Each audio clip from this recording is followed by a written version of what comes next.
Dubey sir, you can unmute and start the video, please. Okay. Good evening, friends. I'm going to share the fourth video in the series when Krishnaji allowed filming of his talks. This was in 1966. So the fourth talk is on meditation. So give me a minute and I'll share that video shortly.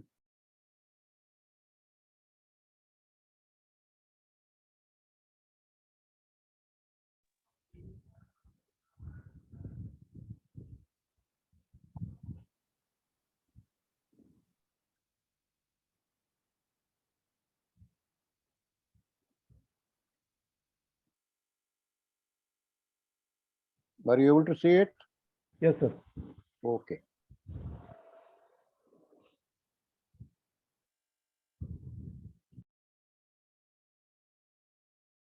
I should think one of our greatest problems in life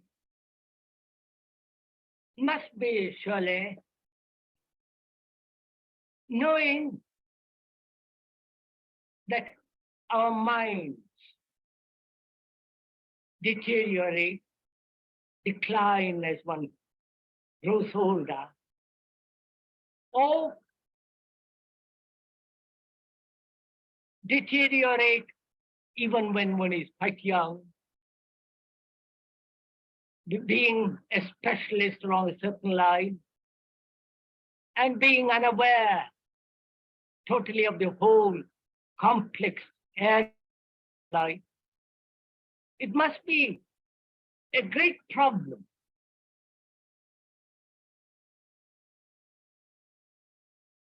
to find out whether it is at all possible to stop this deterioration so that the mind is always fresh, young, clear, decisive. And is it at all possible to end this decline? This evening, I would like to go into that.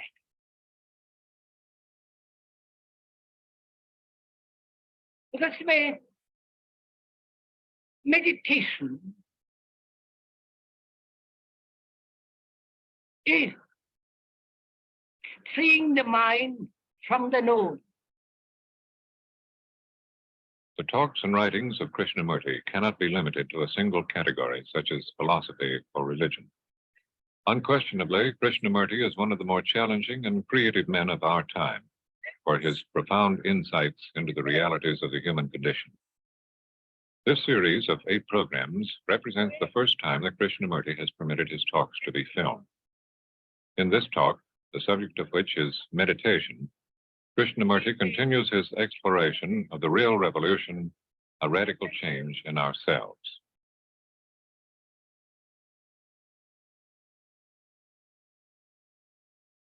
The question then arises, is it at all possible to end this decaying process of the brain as well as of the mind, the whole total entity? And also whether it's possible to keep the physique, the body, extraordinarily alive, alert, energetic, and so on. So that seems to me a great issue, and therefore a challenge to find out.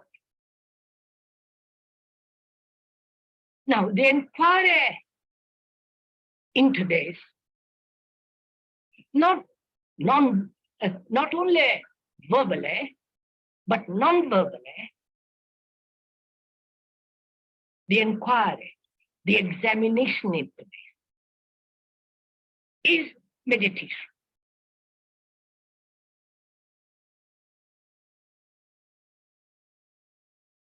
Because that word itself is so misused. There's so many methods of meditation. If we understand one, we shall understand the total systems and the ways of meditation. But the central issue that we are going to talk over together this evening is this, that whether the mind can ever rejuvenate itself.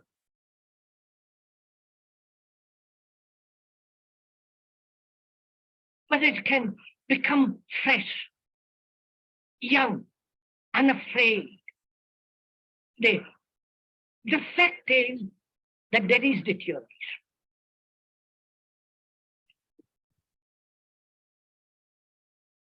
And if one looks at it and translates that deterioration or tries to transcend it or go beyond it in terms of personal inclination, temperament, and so on, it becomes a very shoddy affair.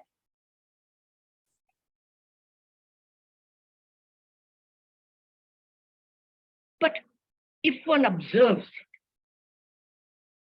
it, as you would observe a tree at sunset, light on the water, the outlines of a blue hill, just to observe it, just to observe the process of what is actually taking place in each one of us. Then we will go together. And if you cannot do this, there will be gaps and we'll not be able to take the road together. Because we are concerned with the whole total process of living. And this total process of living, as one observes, is always creating an image about ourselves, about others. Image through experience, image through conflict. And are we aware that there is an image in each one of us about ourselves? And that image begins to be more and more strong and more crystallized, and then there is the end of it all. So is one aware? And if one is aware of it, who is the entity that is aware of the image?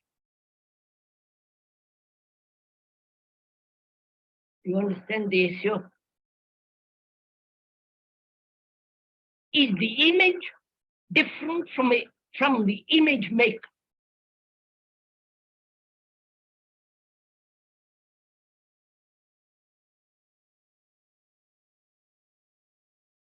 Or the image making and the image are the same?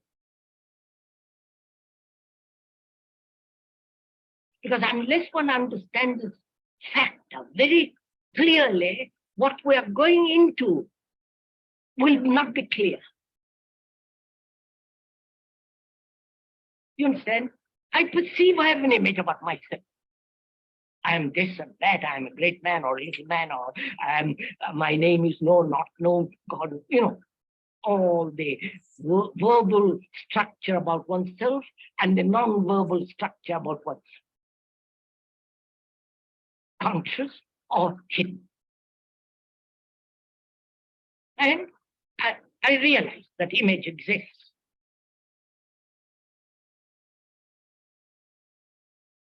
If at all I become aware, what? I know there is this image is being formed all the time. And the observer who is aware of that image feels himself different from the image. Isn't that what's taking place? Right? I hope we're making this clear. And the observer then begins to either say to himself that this image is the factor that brings about a deterioration, therefore I must destroy the image in order to achieve a greater result, to make the mind young, fresh, and all the rest of it. And he struggles, he explains, he justifies, or adds, strives to alter it to a better image. And this is very important to understand. And effort, struggle in different ways, either physically or psychologically, as competition, as ambition, aggression, violence, pride, accumulated resentment, and so on, is one of the factors of deterioration.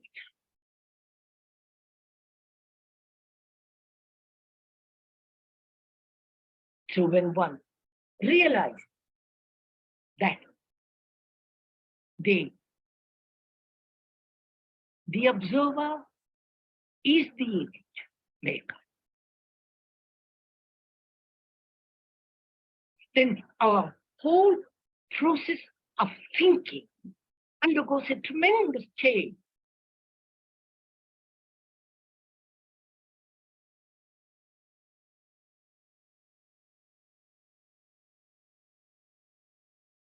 And so the image is the known. So as long as the brain, as long as the whole mind, in which is the mind, brain and the body, the whole mind functions within the field of the image, which is the known, of which one may be conscious or not, in that field is the factor of deterioration.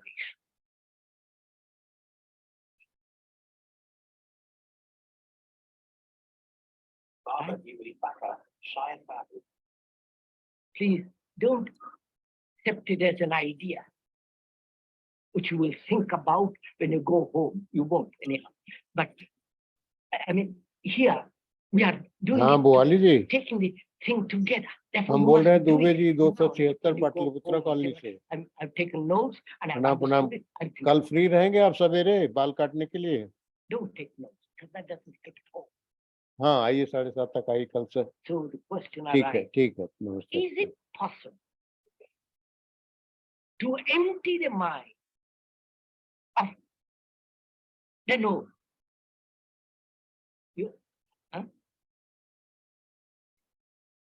You understand?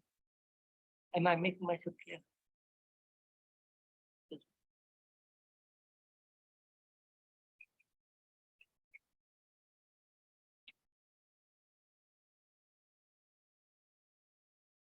One must have asked this question vaguely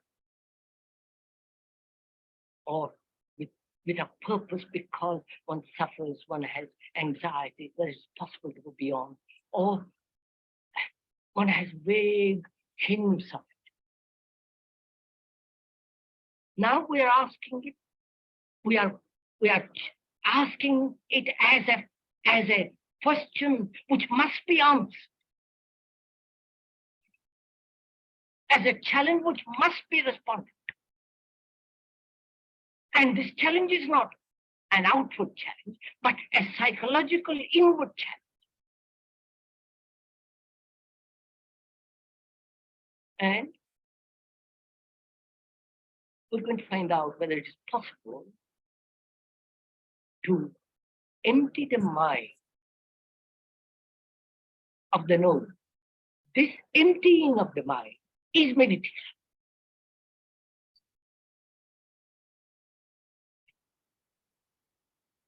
And one must go into this question of meditation. Explain it. All the Asiatic people are conditioned by this world.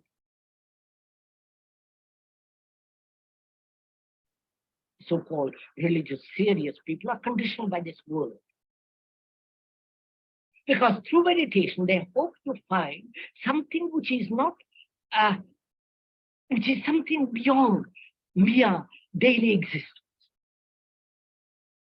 And to find it, they have various systems, very, very subtle or very crude, like this there.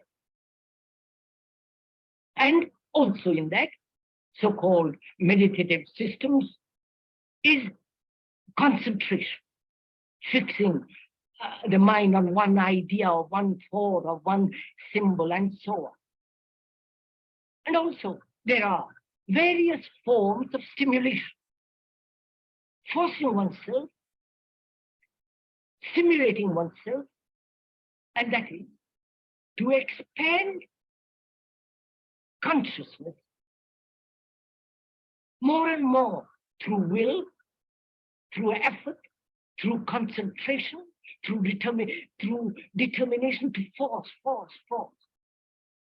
And by extending this consciousness, one hopes to arrive at a different state or a different dimension, or reach a point which the conscious mind can. Or one takes many, many drugs,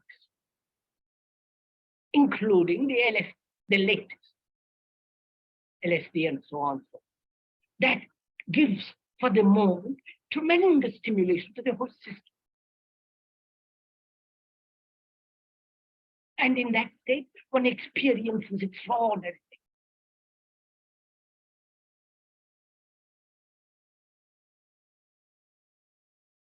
Extraordinary things through stimulation, through concentration, through discipline, through starvation, fasting. If one fasts for some days, one has obviously peculiar things happening. And one takes drugs, and that for the moment makes the body extraordinarily sensitive. You see colors which are most extraordinary, which you have never seen before. You see everything so clearly, there's no space between you and that thing which you see.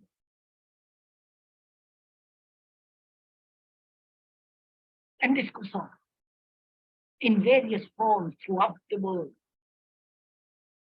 The repetition of words, like in the Catholic, or in those prayers, which all make the mind a little calm, quiet, obviously, which is a trick. If you keep on repeating, you get so dull. Obviously, you go to sleep and you think that's very quiet mind. But that's not meditation. So one can brush all that aside. Even though one is committed to it, we can throw all that out of the wind. And as you are listening, I hope you'll throw it out. Because we are going to something much deeper than this invention. One can put out all that aside. Because the more one practices a discipline, the more the mind becomes dull, mechanized. And that mechanizing routine process makes the mind somewhat quiet, but it is not the quietness of tremendous energy understanding. Then we can proceed to empower. It is at all possible to free the mind from the known. Not only the known of 1,000 years, but also yesterday. The memory, which is memory.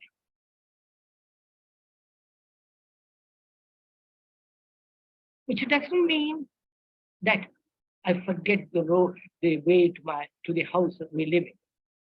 or technology.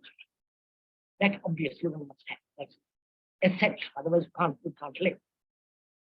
But we are talking of things, something much at a deeper level.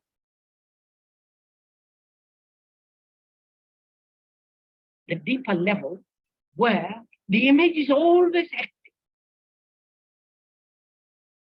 The image, which is the known, is functioning all the time. And whether that image and the maker of the image, which is the observer, whether it's possible to empty the mind of that. And emptying of that, of the known, is meditation. I can only understand when I have no image about you. But if our friend, a relation, one, so our husband, wife, have an image. And the image I have, and you have about me, and I have about you, those images have relationship. And all our relationship is based on it. One sees very clearly that only when the image doesn't interfere, image as knowledge or emotion, all the rest of it, interfere that I can look, I can hear, I can understand. It has happened all of us. And suddenly you discuss, argue, point out, and so on. Suddenly your mind becomes quiet and you see that, you say, by Joe, I've understood. That understanding is an action, not an idea. Right? So,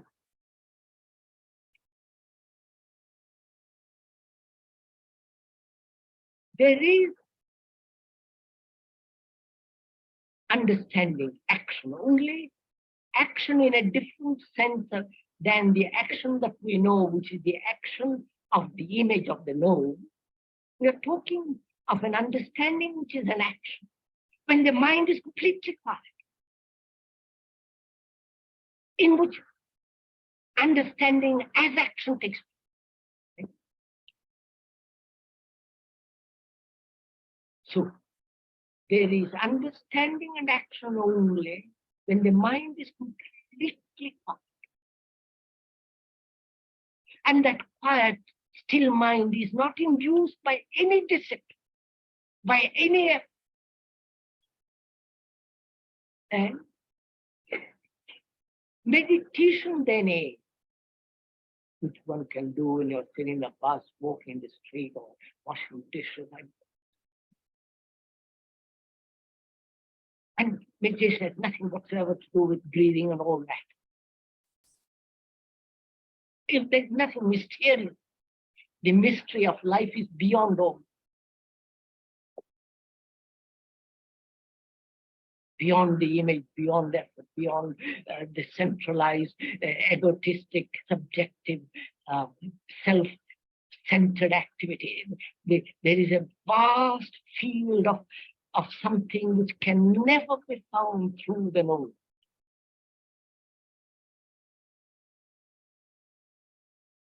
And the emptying of the mind can only take place non-verbally, only when there is no observer as the observer. All this demands tremendous attention, awareness. An awareness which is not concentration, just to observe without choice. I mean, choice takes place only when there's confusion, not when there's clarity.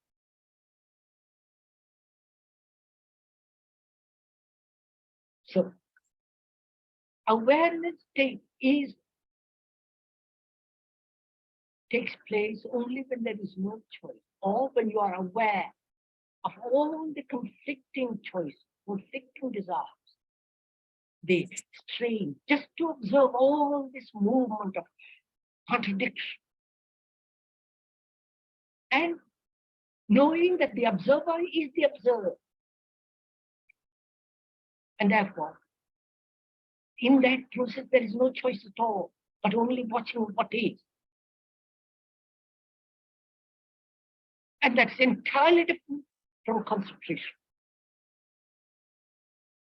And that awareness brings a quality of attention.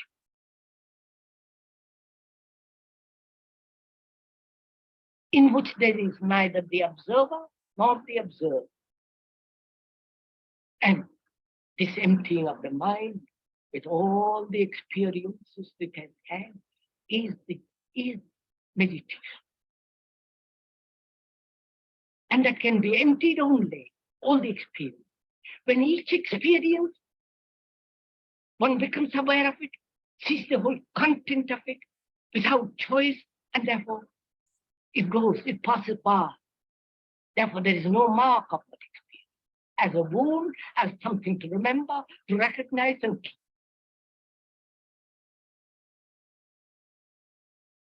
So meditation is a very strenuous process. It's not just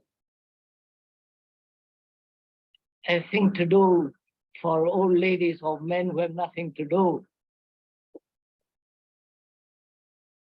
This demands tremendous attention, right through.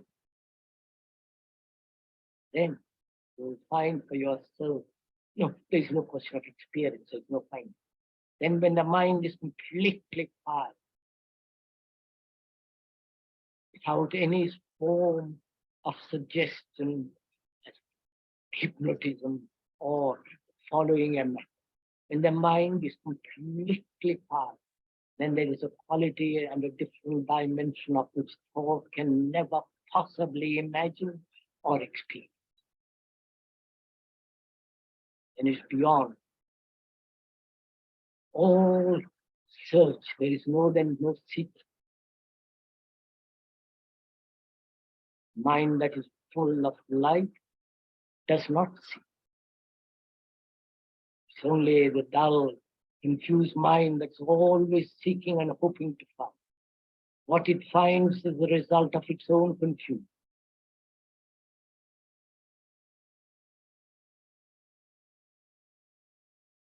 No, please, if you understand one question, you have understood all the questions. And so, what is important in all this? In asking questions and the answers or the explanations, is that the explanation has no value at all. What has value is how you ask the question and what you're expecting out of that question. If you are attentive of what you are asking, you will see that question is answered without any difficulty. Therefore, there is no teacher, no, you are everything yourself, or the teacher, the pupil, everything. That gives you tremendous freedom to inquire.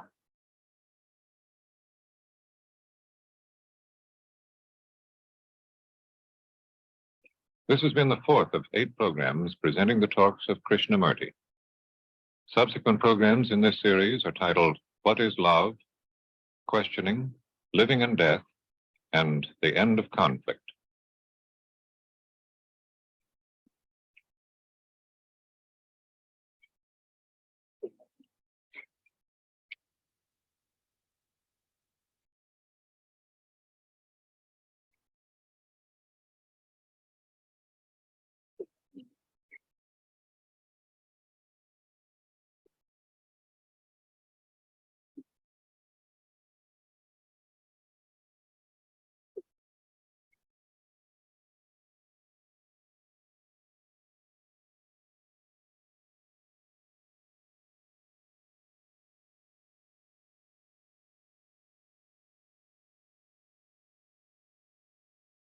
Best, Harshad bhai.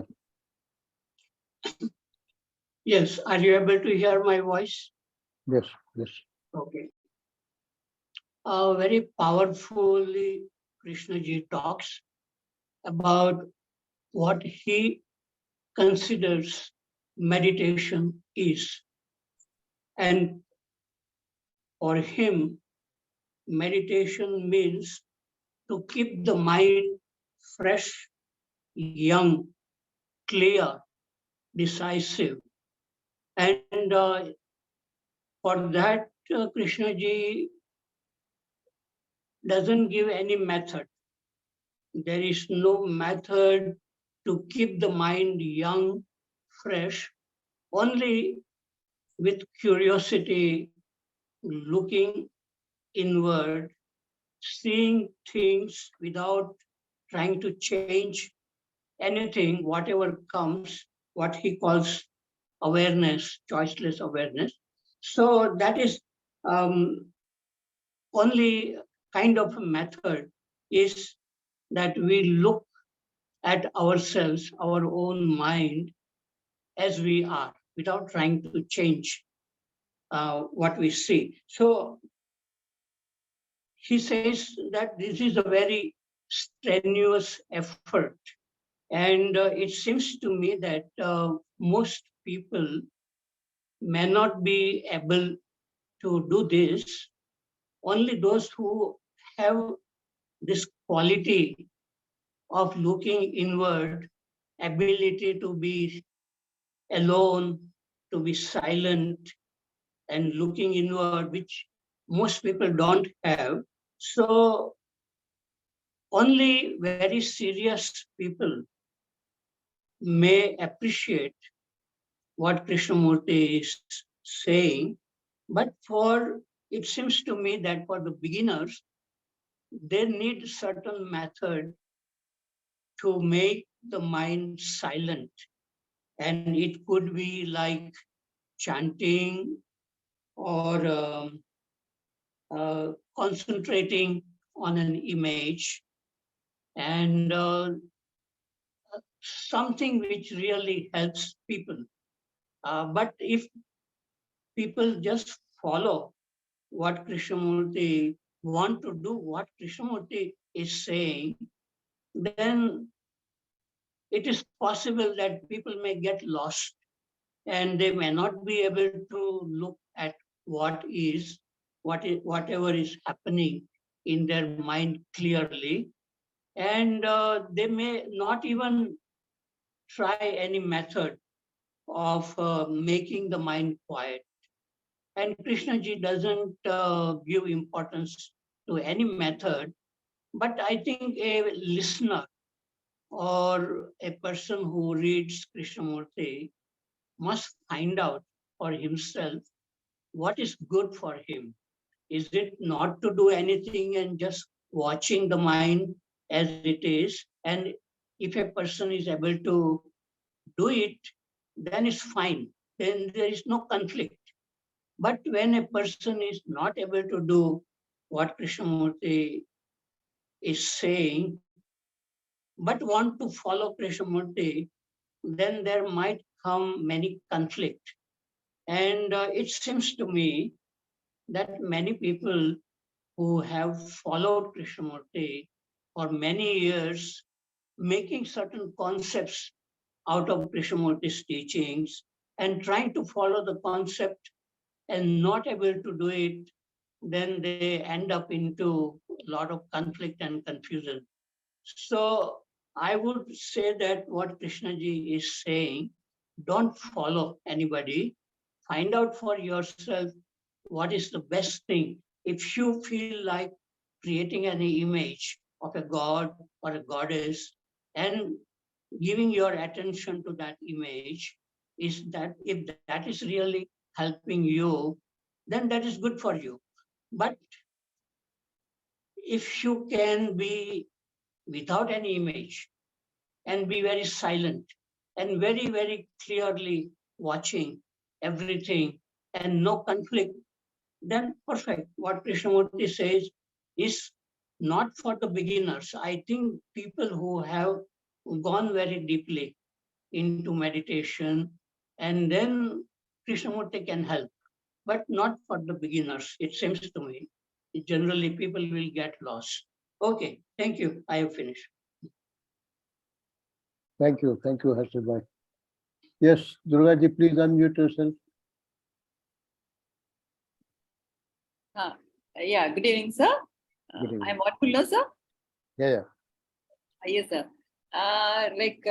Yeah, very intense video on meditation, and Krishnaji with so much of extraordinary passion, in between was stretching also. With so much of passion, putting everything, at his expense, and at the same time, so beautifully, marvelously goes.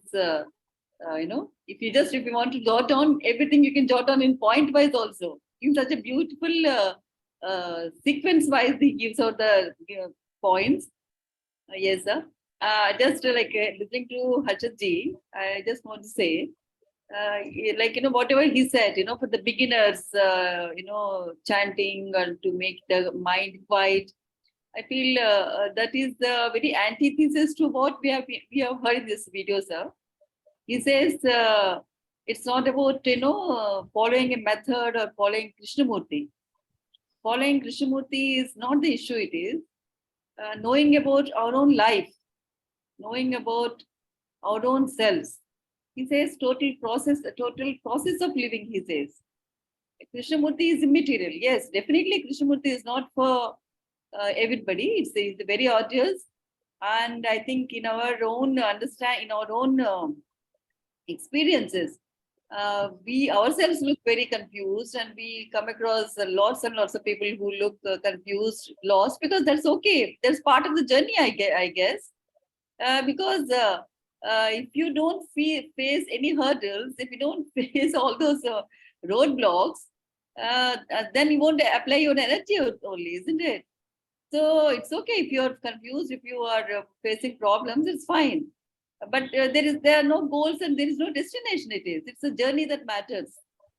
So I would rather suggest, if I have to tell somebody what to do with the Krishnamurti, in my own known circle, friends, my daughters, or whatever it is, it says, I will say, be watchful of your own lives, your experiences, your day-to-day living, and maybe taking out some time for yourselves. Maybe in the morning time, maybe in the evening time, and sit with yourselves, with your thoughts, because that's how I feel it begins. And here he's not saying anything about bliss or unless or Vedanta or or ancient philosophy. He's not saying anything about attaining some kind of moksha, liberation. They are not there here at all.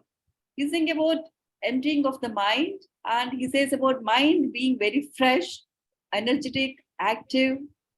He's saying about that, and with that mind again acting in our lives, and that means that mind is not the end of the journey. With the mind, then you start acting. So it's all one integrated process. So I think if you have to start, we have to start from the beginning only. So that's all I have to say, sir, for the time being. Thank you. Maybe I'll join later. Okay, thank you. Yes, Clemice, please unmute yourself. Yeah. See, this whole idea that Krishnamurti is not for everybody, I don't know about that. He himself says there is no such thing, that it is for those who are willing to listen and able to listen. So,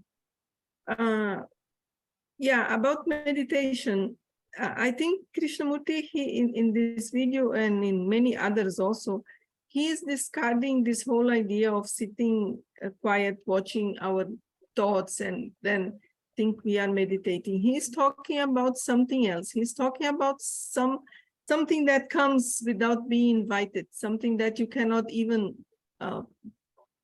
prepare for. It comes when it comes. And so I feel that this meditation that he's talking about, as he said in this video today, is something that the meditation will keep the mind fresh and young. So because there is no accumulation. So because according to him, this meditation will empty the mind. So it's kind of a process that happens, and it empties the mind from whatever accumulation we have and whatever beliefs and all these things. So it is a different thing that we may not be able to come across by sitting quiet and doing all the things that we normally do. So, and the next thing is, when we say beginners, what do we mean by beginners? We don't know who is a beginner, because many people may be reading Krishnamurti for 40 years, 30 years, and they have not even begun. Because reading doesn't mean because we are reading Krishnamurti, because we are listening to his videos, that I am reading Krishnamurti for 10 years, so I am a very senior Krishnamurtian. I don't think it works like that. I think it is the beginner, maybe somebody who is there for 40 years, and somebody who just starts reading him has a good understanding because of various reasons that we cannot understand. And I feel it is not really correct to say that for beginners or non-beginners. We don't know who are the beginners and who are not beginners. We can know about ourselves, where we stand, if that much. Sometimes we don't know even about ourselves, most of the time. So I feel, and about Krishnamurti is not that we should understand Krishnamurti. Krishnamurti is just a tool. It's a mirror where we can see ourselves. So we can use Krishnamurti's teachings in order to see our own ways and the behavior of our own mind. So that's what he's pointing out. So that's what I wanted to say. Thank you, Clemice. Thank you. Yes, Dinesh ji. Are you able to listen to me? Yeah. This today's topic, meditation, is the most difficult portion of Krishnamurti, which is available in his teachings, or which he has given to us. I agree with Harshad sir. Actually, we have to understand what Harshad sir is trying to say. There are other methods also, and if people are having difficulty in understanding Krishnamurti, they should definitely opt for it, and then they can again go to the Krishnamurti. But we have to understand what Harshad sir wanted to say. Anyway, in this today's video, what he said that meditation is emptying of the mind, right? But in various places, he has said about meditation various things. Of course, one has to go deep and understand what is the exact meaning of what he wanted to say. He said that meditation is breaking down of experiencer. At some places he said, meditation is the breaking down of experiencer. Meditation is freeing the mind of the known. Perception without the perceiver is meditation. This perception is entirely different from seeing an object without observer. Again, perception without the perceiver is meditation. This perception is entirely different from seeing an object without observer. This also he has said. Because in the perception of meditation, there is no object and therefore no experience. So, since there is no, in real meditation, there is no experience. So, even the observer and object both should not be there, or both are absent. Meditation is ending of self or me. Meditation is silence.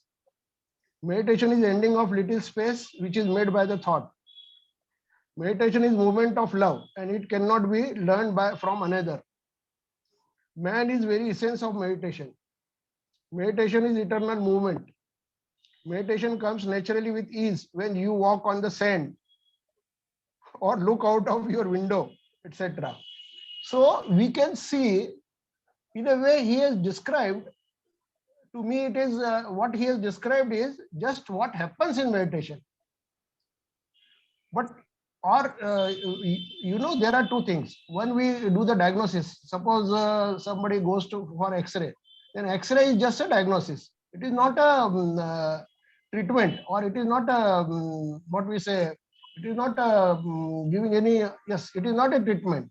Similarly, here whatever he said is basically what we can expect in meditation. But how to go in that direction? He says that there should be tremendous awareness, choiceless awareness, and there should be tremendous attention.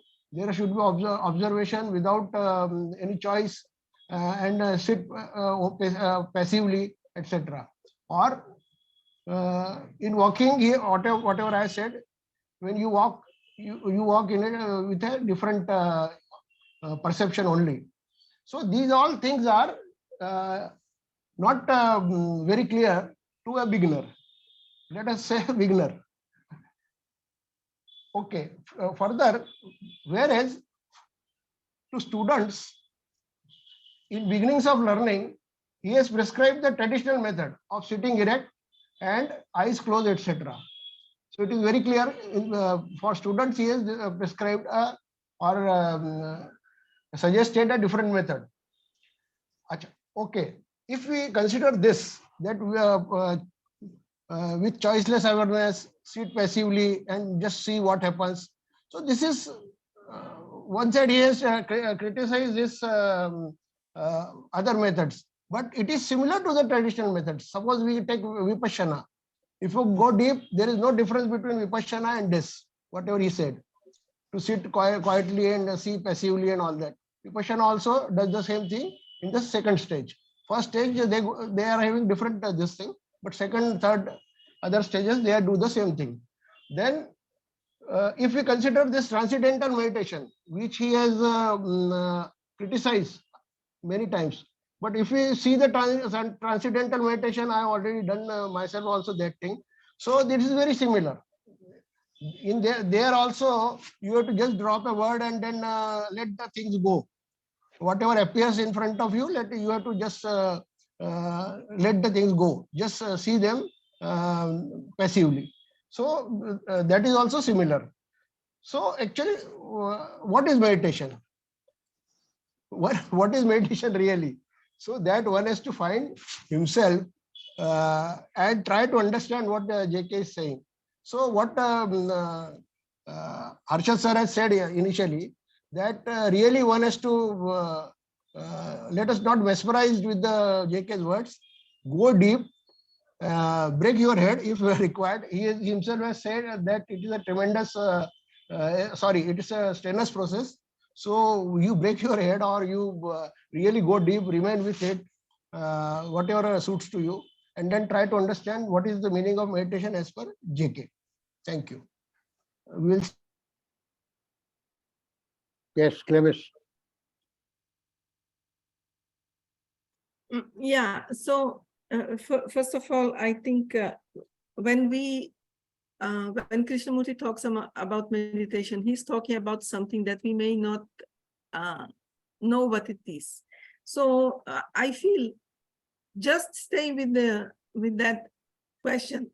What does he mean by it is enough. We don't have to know it, because if it never happened to us, it never happened. That's all. We don't have to want it and try to get it and all these things. All this is part of the play of the mind. So, and another thing is, I feel that when Krishnamurti is talking about silence, he is not talking about this silence that comes upon when we are not making noise.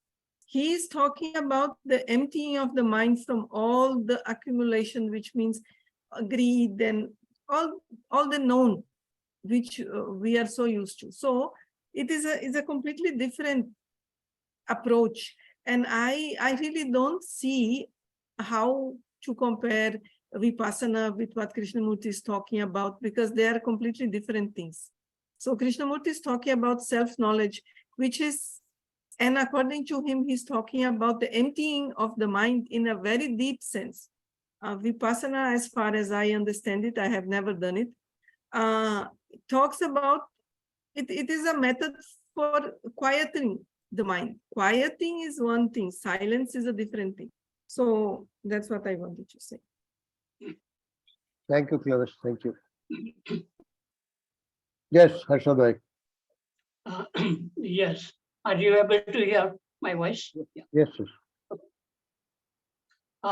What I was saying is that we must not follow Krishnamurti, but find out for ourselves what is really is helping us. So what I do, I have found my own way that I go up the hill when I am here in Rishi Valley. I walk around the lake, Lost Lake, up on the hill, and I touch the trees. I do some pranayam, breathing. I even create image.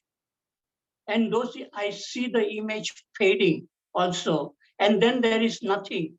And all this thing is really, I feel that it makes me very happy. And when I come down, I feel that that is the most important part of the day when you walk alone, look at nature, look at inside what is happening, and not with any goal to achieve anything, but just to observe nature and your own self, and not to follow Krishnamurti. So I don't follow Krishnamurti. What he says, he talks about his own way of living, and that may be very difficult for most people to empty the mind. Many people understand the beauty of Krishnamurti's teachings, and they can even give talks, but they cannot be silent. They cannot be free from fear or desire or loneliness or to become somebody. So a meditation is something, if it's really good meditation, it makes you free from fear, loneliness, jealousy, boredom. So, and this meditation cannot be taught. Many people are not even able to be alone.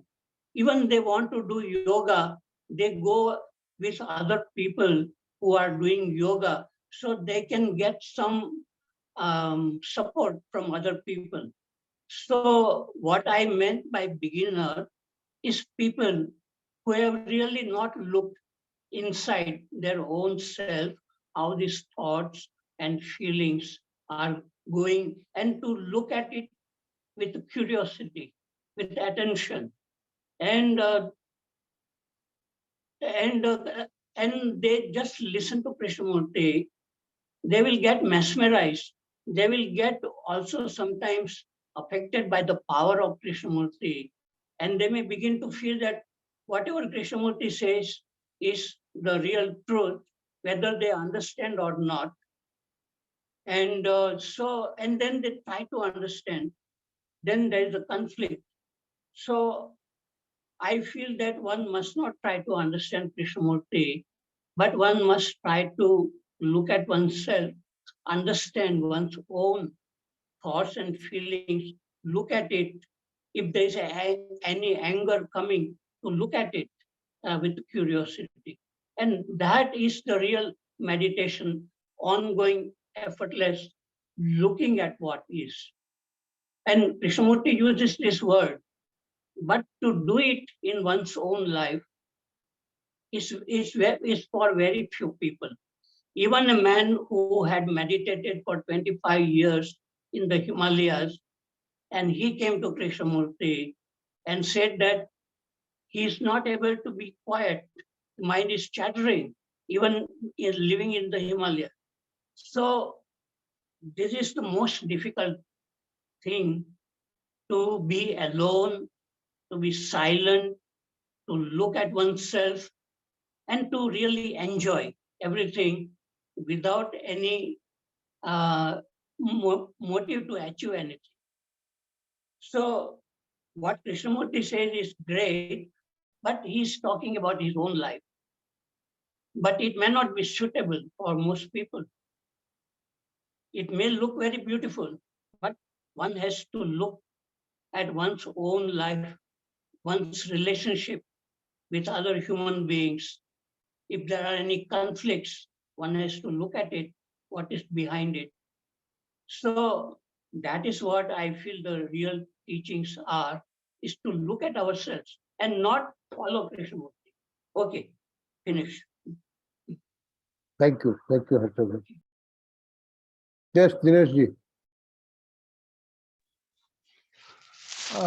Clemice has pointed out something, and I wanted to say something on that. And Clemice said about the silence. To my understanding, this silence is actually not absence of noise. The entity which sees both this noise as well as no noise or quietness. That is in real silence, and that never breaks. This is what Krishnamurti said. Now, how many people have reached to that stage? This is a very vital question. Another thing, we say that it is very good to see a particular video or a particular this thing. But when you say totality of the Krishnamurti's teaching, there are so many aspects. Have we gone into deep about those aspects or not? That also we have to see. Say, for example, just I will read 3-4 lines, what he has said. In meditation, it has been experience of the speaker to reach different states of consciousness. They are visions, experiences, and powers of many varieties, etc. This I have just taken 3-4 lines. It's a very long stanza, in fact. So, how many people have gone through all these things? So many people have been contacting Krishnamurti for so many years. How many just having at least experience? Okay, we deny experience later on. But how many at least have gone through such experiences? That is a vital question. So, whatever Harshad sir are saying, or my views are also similar. How many people have really understood Krishnamurti? That's a tremendous question. Thank you. I think that should not be a question as to how many people have understood Krishnamurti or how many people have reached where Krishnamurti has reached. That is not the purpose here. We don't want to achieve anything. I think it's a challenge before us to test out what Krishnamurti is talking about, and depending on my capacity, my, how I take this challenge, how much energy I put into it, and wherever I reach, we have been talking about it, that no goalposts. So if you start with how many people have reached the level of Einstein, then I should know it first before I start reading physics, then you will never study physics. I think the idea is that I want to know myself, that's all. Whether I become Krishnamurti or I remain what I am, that isn't material. So I think the whole idea of beginning and questioning this, to me, seems not very valid in any search. Yes, Verma sir.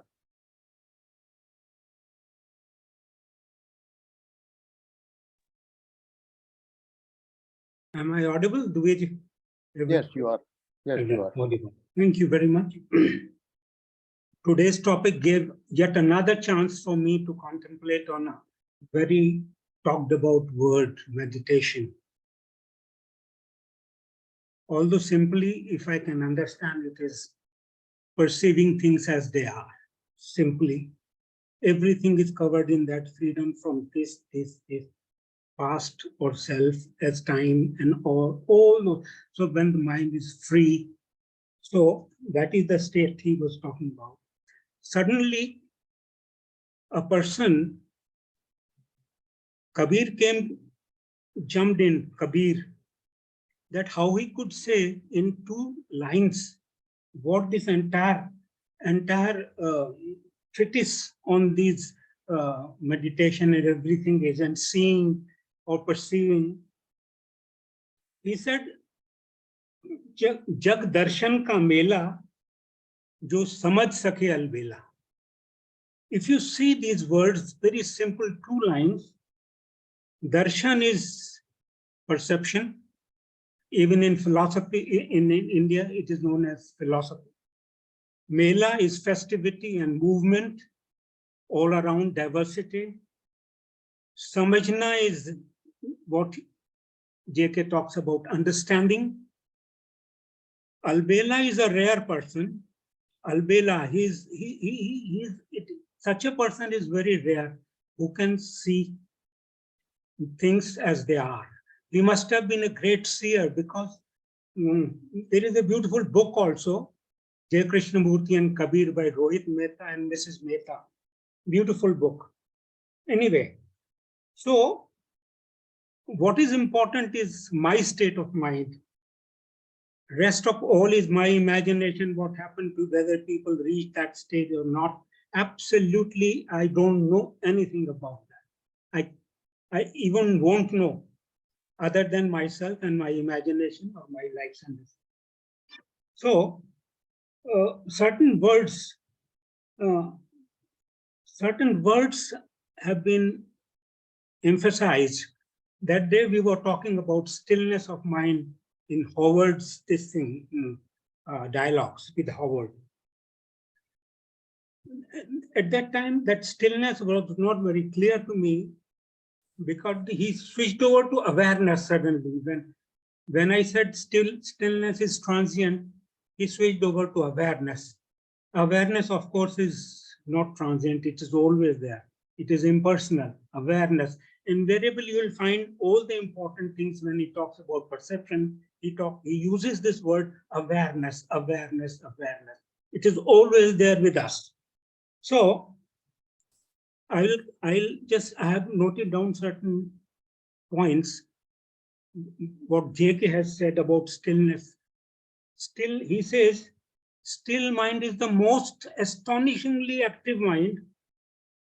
Stillness of mind is the most, still mind is the most active, potent, astonishingly active mind. Then attention, he talks about attention with your whole being. Attention, so the psychosomatic, everything. He doesn't leave anything out. He doesn't negate anything in this life that way. If you see deeply, he doesn't negate except the falsity of certain things, mind-based belief system or blind faiths. Then immediate perception, he talks of instant perception without any time involved in that. Then J.K. said the problem is to free the mind totally, so that it has awareness. It has awareness that has no border, no frontier. No border, no frontier, awareness. Then another point he says, out of perception comes energy.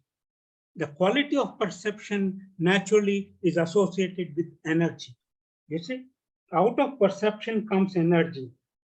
Then another very, very important point, truth comes in a flash. Truth comes in a flash. Understanding is fresh. You see, instantaneous. Again, the time is out, freshness, past everything out. Now certain questions came to my mind. How these words, word is not the thing he has emphasized a number of times.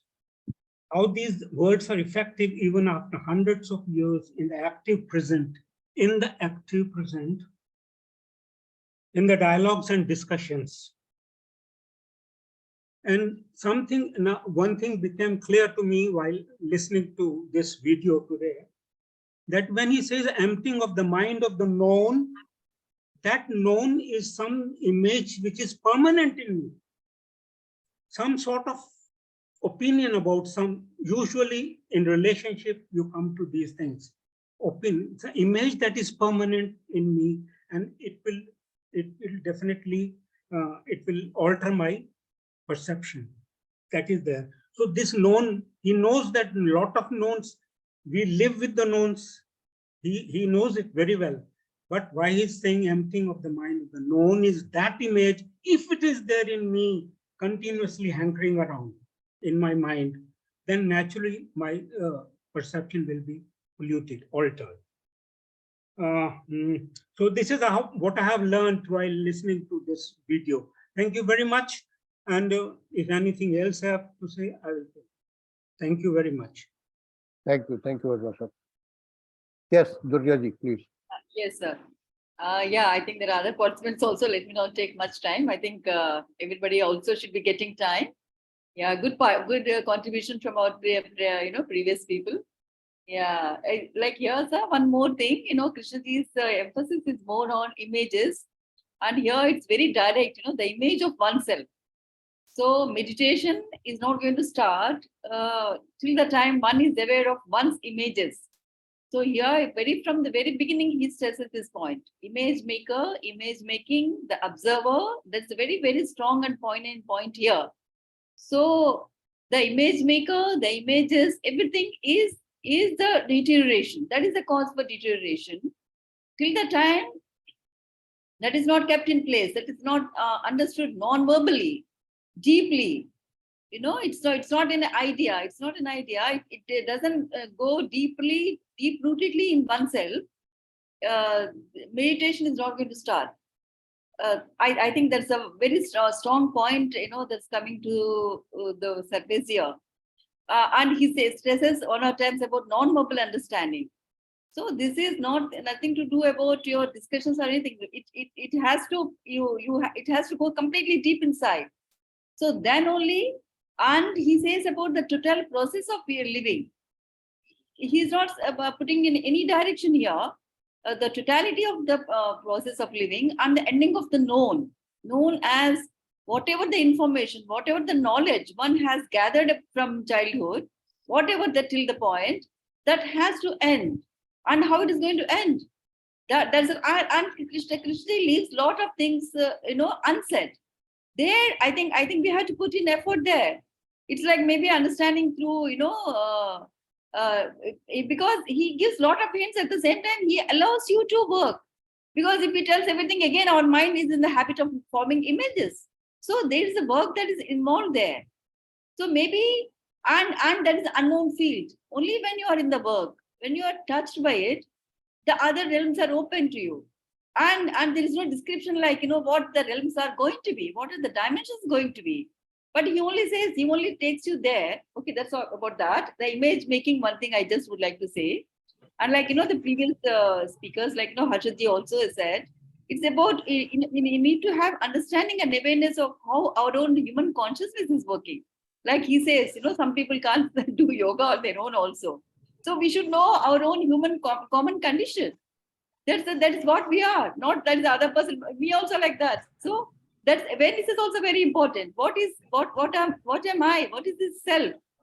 So where does the difficulty lies in? That's why he says that's the arduous path. And definitely, sir, meditation, if you read commentaries of living and all, people who have done, who has gone into state of meditation for years together, 25, 40 years, and coming back to Krishnaji and saying that they have understood a single thing.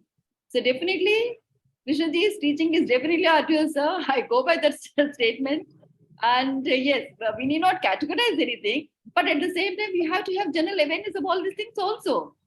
It's not like going blindfoldedly in one way. Okay, you have to have awareness, information about all these things also. That's all I have to say, sir. Thank you. Thank you. Yes, we have to start from where we are. Absolutely. Yes, Arunji, please. Yeah. Put your Good evening, video- everyone. Good evening. Put your Video video next time. Next time. Okay. Okay. Unmute. Yeah. So actually, if you look at it, any individual, he would first start with his daily life.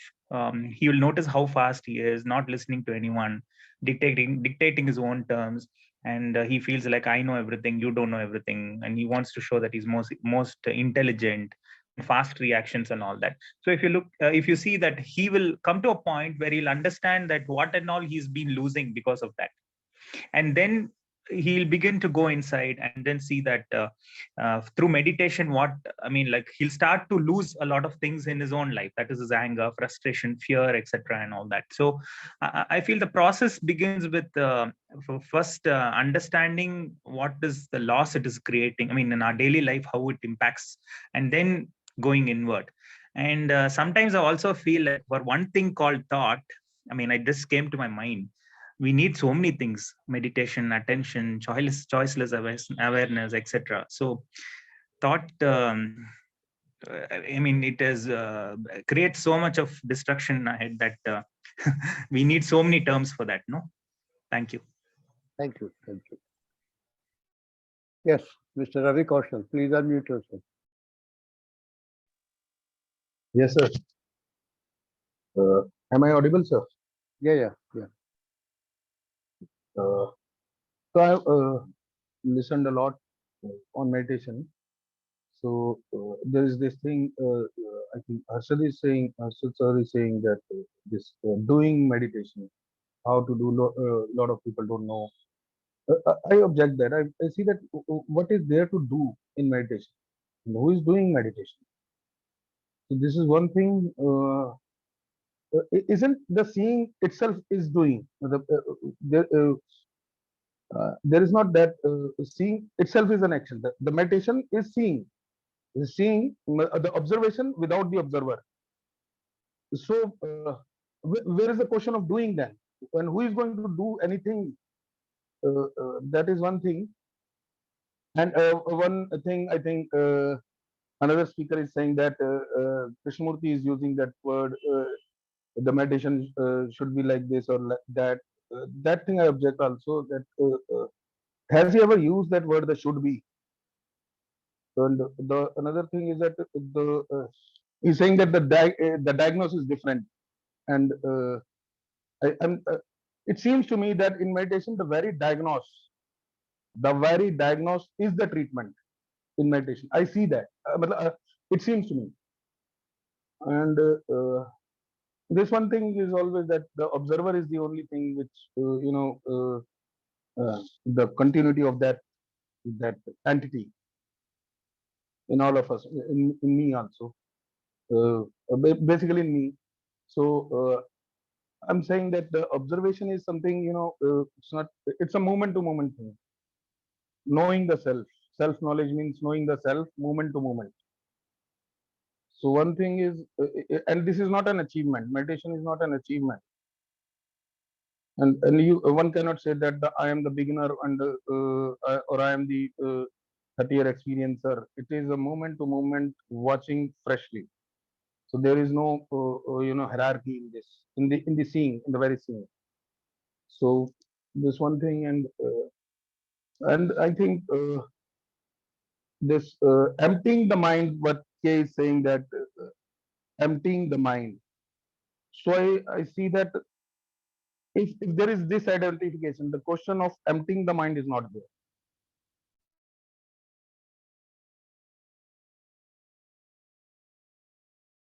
I think we have finished.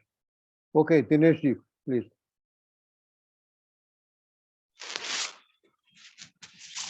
Whatever Durga sir you said earlier, I fully agree with it. But what I wanted to say, in these 2-3 years, we listened to many speakers who are senior in this Krishnamurti, our group. And what I wanted to say, whatever I speak, they actually represent my inner working. Or whosoever speaks, he represents his inner working. And we have to see what is the substance in the total talk. Suppose a speaker is just repeating the Krishnamurti words. You can keep it aside. So what is his originality? What is coming through him as the original thing? So that this is I'm just saying this because of a sort of eye opener. We should understand where do we stand. We can't just pretend that we know Krishnamurti and we are the I should not use the word authority, but we know very much about the JK. So one has to go into this seriously and see what are the what is the thing we are discussing and what is coming out. Whether we are gaining anything or where do we stand. Whatever I said or whatever I am saying is basically my preparation, which is coming through me, and it should reflect somewhere. And the originality should come through me. Whatever he says that insight should be there. If at all the insight is there, we can see the whatever different words he is using, some person suppose, how parallel they are with the JK words, or how similar are the outcome of the different statements of that speaker. So this is what my intention was. Thank you. I think you have raised a very valid point, Dinesh. I think just because somebody has listened to Krishnamurti in person or has read him for 40 years or whatever, doesn't make any difference at all. You know, it depends on where you are, how you are taking what Krishna is talking about. And in dialogues of this kind, I think we are basically exchanging our intellectual understanding. In my day-to-day life, how I behave, how I, deal with practical problems of life, only I know it, or people who are close to me know it. So Krishna used to say that the schools and the talk that I gave before you is the same thing. There is no difference.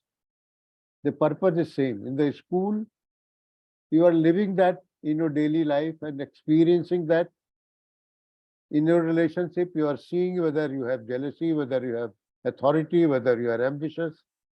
Not that by seeing you change completely. It all depends on your capacity. So I think just saying that somebody has been with Krishnamurti, I don't know whether you know the insight or not, that even during Krishnamurti's lifetime, in Oak Grove School or in Brockwood Park, or I know of Rajghat and Rishi Valley, Krishna, there were principals who worked for 18 years, 20 years, and Krishna came and he said, "Sir, you are not flowering. It's better you leave." He was very direct. I remember, if you know about Rajghat, there is one Mr. Sanjeeva Rao who got the land for Rajghat in 1923-24. And Krishna came for the first time after he wanted the school to be opened in Rajghat. He came in 1948.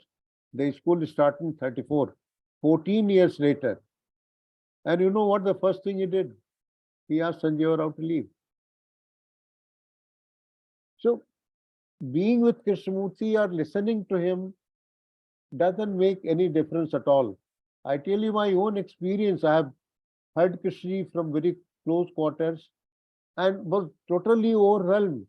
At that moment, you feel that you are seeing exactly what he's talking about. But Krishna leaves, and half an hour later, you are where you are. So it depends on you, sir.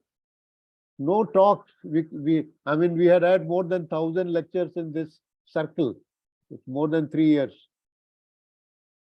If people have changed, they have certainly not changed because of hearing somebody.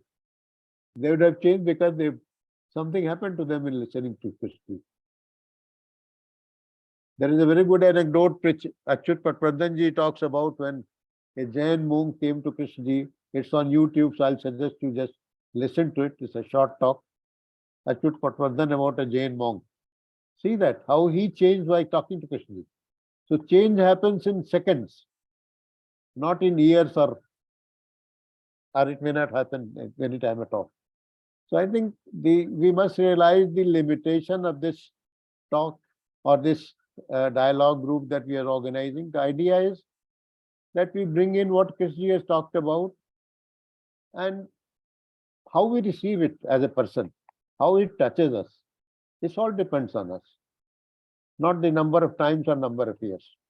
So I entirely agree with you. Harshad, I want to say something. Yes, sir. Then Durga ji. Yes, Dubey ji, what I wanted to say, you have just now said that even in Krishnamurti schools, there were lots of conflicts, lots of problems when Krishnaji was alive. And so just understanding the conceptual understanding of Krishnamurti's teaching, if it does not change, it doesn't show in our life, and there are lots of conflicts within oneself and with other human beings, then one has to look that maybe there is something wrong. And many people, after working for many years in Krishnamurti schools, they were depressed, kind of. They felt lost. They had no energy. And here Krishnaji said, the meditation means something which makes your mind very young, fresh, energetic. But I saw that people did not have such mind, even though they worked in Krishnamurti schools for many years. So it is not the ability to understand the meaning of meditation and explaining it, but really living it in our daily life, understanding our problems, ability to look when problems arise, whether it's a conflict or anger or jealousy. It means an ongoing awareness, which is very rare, I think, because we get lost into our own thoughts and then we are not able to really look at what is happening. Okay, I have finished. Thank you. Thank you, Ashok bhai. Thank you. Yes, Durga ji, the last comment. Unmute yourself. Unmute. Sorry to be taking a lot of time, sir. If there are any other participants, I won't say. I just 2 moments, sir. No, Yeah, no. I Go just ahead. couldn't help saying, agreeing with what you have said and what Dinesh is saying. I think that awareness is also important, sir. Like, what are we doing with ourselves? Where do we stand? I feel that's very important. If these discussions, endless discussions, is taking me somewhere, that kind of sizing up, I feel that's very important for us. That's why I just couldn't help saying it. And secondly, sir, regarding Krishnaji when he was alive, and I think those people who are in his realm, I think they were too, awe of him. I wonder, we reading Krishnaji and listening to him by Vedas itself, we come into so much of awe. And when living in his presence, I think that's too much of an energy. So we can't blame them. And one more thing, sir, to be able to understand our own limitation, to be able to understand where we are, I feel that's a good enough understanding, sir. It's not about reaching somewhere. To be able to understand our own limitations and our own, problems, that itself is a good enough, sir. For me, that's at least, sir. Thank you. Very well said. Very well said. Thank you.